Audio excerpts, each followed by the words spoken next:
You're watching ABC4 News.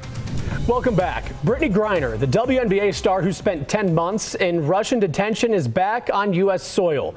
This is following a prisoner swap with a convicted Russian arms dealer. Here's ABC's Whelan with the story.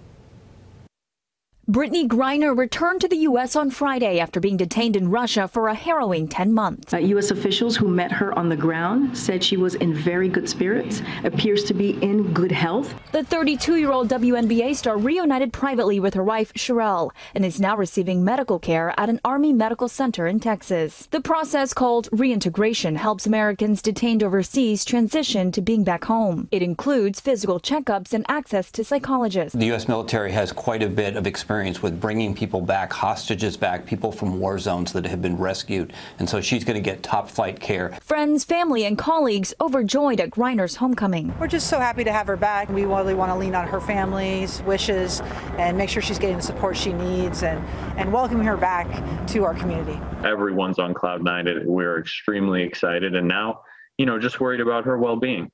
Images from Russian state TV show her life in prison, spending her days carrying fabric because she was too tall to sit at the sewing tables where other prisoners worked. Her bed, too small for a 6'9" frame. Griner was detained in February for traveling with hashish oil, a substance banned in Russia, sentenced to 9 years. Her release, part of a prisoner swap for Victor Boot, a notorious arms dealer imprisoned in the U.S. for about 15 years. Not part of the exchange, former Marine Paul Whelan, imprisoned in Russia since 2018 on espionage charges that the U.S. says are a sham. U.S. officials say they are still actively working towards Whelan's release, and Russian President Vladimir Putin saying the door is still open for prisoner swaps. Whelan, ABC News, Washington.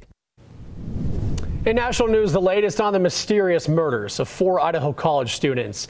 Police are getting a number of tips about a car they've been looking for that was in the area the night of the attack.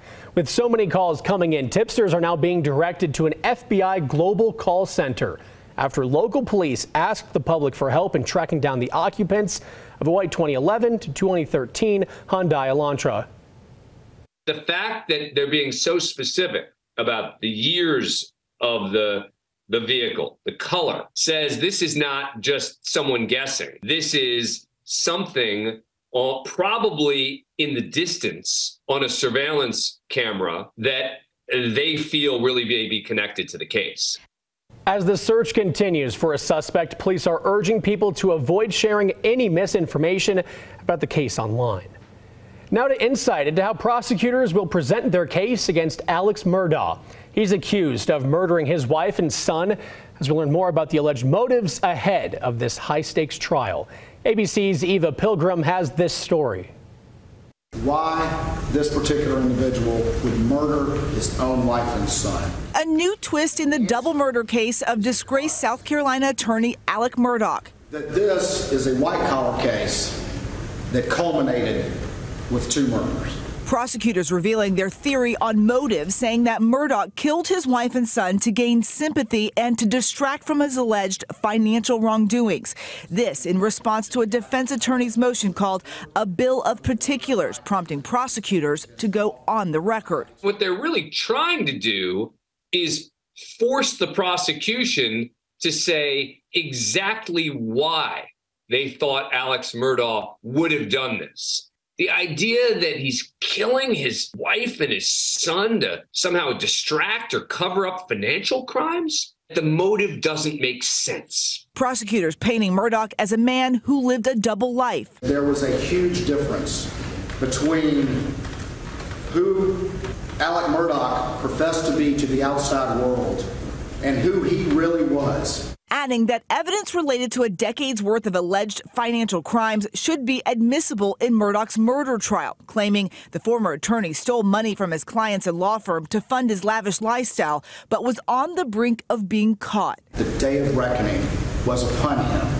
and he was out of cards to play after he's been playing every card he could for 10 years. Prosecutors accuse Murdaugh of allegedly shooting his wife Maggie and 22-year-old son Paul in the summer of 2021 at the family's hunting lodge. Murdaugh has pleaded not guilty. His attorneys say he had nothing to gain from the murders. Another key piece of potential evidence, bloodstains on a white T-shirt allegedly worn by Murdaugh on the night he found the bodies of his wife and son. Defense attorneys alleging the forensic lab damaged the shirt during testing, giving conflicting reports about whether or not there was human blood splattered on it. If the prosecution can show that there was blood spatter on the shirt that he was wearing, that's incredibly damning evidence. Again, that was Eva Pilgrim reporting. If Alex Murdaugh is found guilty, he could face the death penalty or life in prison. Time now for Utah's most accurate forecast with Bob Bedore. Weather rates certified 11 years in a row. All right, we have another storm moving on in, maybe not tonight, but into tomorrow and into tomorrow night. So we have ABC4's Bob Bedore standing by with the latest. Bob? Yeah, Jordan, pretty good chance we're going to start to see it very late into tonight. But let's take a look at this beautiful day that we had today. Scott Taylor gave us this beautiful sunrise over Magna, and then we ended up with Meg Roberts giving us this very nice sunset. We had a great day, very warm, very nice, but, you know, and it's gone. That's what's going on here. Storms, they're coming. We've got winter weather alerts. We've got wind alerts. And we've got heavy mountain snow making its way into Utah. It's all coming. And you can see a lot of cloud coverage right now. The storms kind of up above going to be making their way in and all around Utah. But our temperatures looking amazing right now. Look at 46 in Salt Lake City. We've got 30s, 40s throughout most of the state. Very warm, but those temperatures are going to be going away very quickly. We'll tell you more about that in a moment as well. As you can see, Sunday, our rain potential quite heavy on the western side of the state. It's going to move eastern side most of it, but it's all going to stay around the Wasatch Front. That's where that storm is going to hold on for a little while. If we take a look at our future forecast, we're going to see should be hitting right about where we are now. Going to be working its way in throughout the night, starting as rain into snow. But if we forward this along, you can see now it's mostly just snow along the Wasatch Front, but it's also added all into western, southwestern Utah, right around the I-15 corridor. We could be seeing storminess throughout. In fact, that's where all of those winter alerts are. Storm starts to make its way toward the east, but also stays right there along the Wasatch Front, where we've got a lot of snow. Could be seen 2 feet in the Cottonwoods as we continue on. Then Monday morning, you saw it was there. Monday afternoon, still staying up here in northern Utah, right around that Wasatch Front. Into Monday night late, it's going to be hanging on. Staying in Tuesday morning, your commute Monday and Tuesday, both of those could be messed up a little bit by all of this. Stays in central Utah for a little while as it continues to finally clear itself out. By the time we get to Wednesday, just a little bit of lingering as we get into the afternoon. But let's take a look at those winter alerts that we've got going on right now. Northern Utah, you were looking at on the eastern side. You've got a winter storm watch going where we've got a lot of snow in the Uintas. Wasatch Mountain's going to be getting a lot. Could be 2 feet in the Cottonwoods, as I said earlier. And then if we go down south, you've got a winter storm warning. That means they're very sure this is going to hit. We could be seeing 2 inches of snow an hour in the mountains there of southern Utah, and it's just going to be all over the place. So please be careful with everything you're doing. We take a look at this snow that we've got. You can see that it's building up, but let's just take a look at it. And we dip down into southern Utah, gets even worse. But we've also got this wind alerts going on. They're going to be going from 2 a.m. So in just a few hours, it'll start about 4 hours from now into 8 p.m. Sunday, where we've got a lot of wind gusts, could be getting 55 miles an hour. So watch out for that. Let's take a look. The biggest chance that that's going to hit, so you can see those colors getting darker. That red, that's where we're about 50 miles an hour, and you can start seeing that it's going to be around noon. It's going to be the biggest time there. So we've got all of that going for us as well. Our region-wise, though, we're going to see seeing pretty warm temperatures before that rain starts to come, and then once it gets colder, that's when it'll be turning into snow. Let's take a quick look at St. George, extend that out, and you can see rain on Sunday, Monday, but then look at those temperatures drop as that storm leaves. It's going to bring the cold, and the cold is going to stay for quite a while. We'll see that play out along the Wasatch Front as well, where we've got rain, snow tomorrow, then snow Monday, snow Tuesday.